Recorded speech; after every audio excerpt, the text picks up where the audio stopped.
ఇలా మతానికో దేవుడు, మనిషికో దేవుడు ఉండడండి. అందరిని పుట్టించిన వాడు ఒకే ఒక్కడు.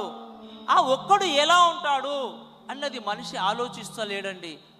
ఆ దేవుడిచ్చినటువంటి తెలివిని ప్రతి విషయంలో ఉపయోగిస్తున్నాడు.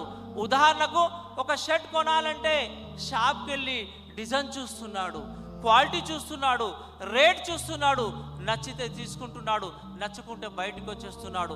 కానీ ఆరాధించేటప్పుడు మాత్రం ఈ భూమి ఆకాశాలని సృష్టించింది ఎవరు? నాకు చూడడానికి కళ్ళు, నడవడానికి కాళ్ళు, పనిచేసుకోవడానికి చేతులు, ఇవన్నీ ఇచ్చింది ఎవరు అన్నది మనిషి ఆలోచించకుండానే దేని ద్వారానైతే లాభం జరిగిందో, ఎవరైతే మంచి పనులు చేశారో, ఎవరైతే మంచిని ప్రబోధించారో వాళ్ళను దైవాలుగానే చేసుకొని ఆరాధించడం వల్లే ఆ నిజ దైవాన్ని మర్చిపోయారు. ఈ భూమి మీద ఉన్నటువంటి వాళ్ళను దైవాలుగా చేసుకొని ఆరాధించడం మొదలుపెట్టారండి. ఆయనకు ఎలా తెలుసుకోవాలంటే నేను ఒక ఉదాహరణ చెప్తాను చూడండి. బంగారం ఉంటుందండి. ఈ బంగారం ఒరిజినలా లేక డూప్లికేటా అని తెలుసుకోవడానికి అవసలాయన దగ్గర ఒక గీటు రాయి ఉంటుంది. ఆ గీటు రాయి ద్వారా తెలుసుకోవడం జరుగుతుంది ఈ బంగారం ఒరిజినల్ అని లేదా డూప్లికేట్ అని. ఇదే విధంగా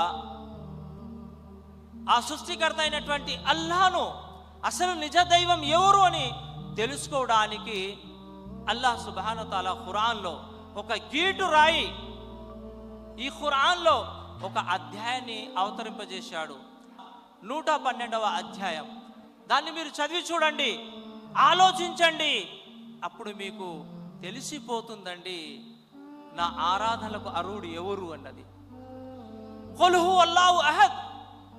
ఓ ప్రవక్త మీరు ప్రకటించండి, జనాలకు తెలియజేయండి, అల్లాహ్ ఒక్కడే. అల్లాహు సమద్. ఆయన నిరపేక్ష పరుడు.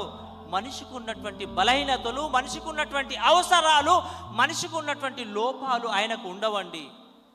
కామము, క్రోధము, లోభము, మదము, రజోగుణము, జననము, మరణము, కార్పుణ్యము, శోకము, సోమరితనము, ఆకలి, దప్పిక, ఆశ, లజ్జ, దుఃఖము, విషాదము అనేటటువంటి ఇలాంటి దోషములకు ఆయన అతీతుడండి.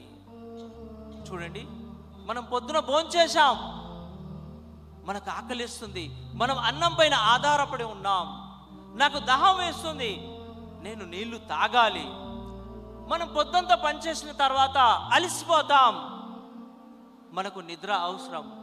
అన్న పానీయాల పైన ఆధారపడ్డవాడు కాదు, అన్న పానీయాల అవసరం లేనివాడు, ఆకలి దప్పికలు లేనివాడు, కునుకు నిద్ర లేనివాడు ఆయన అల్లాహ్ అండి.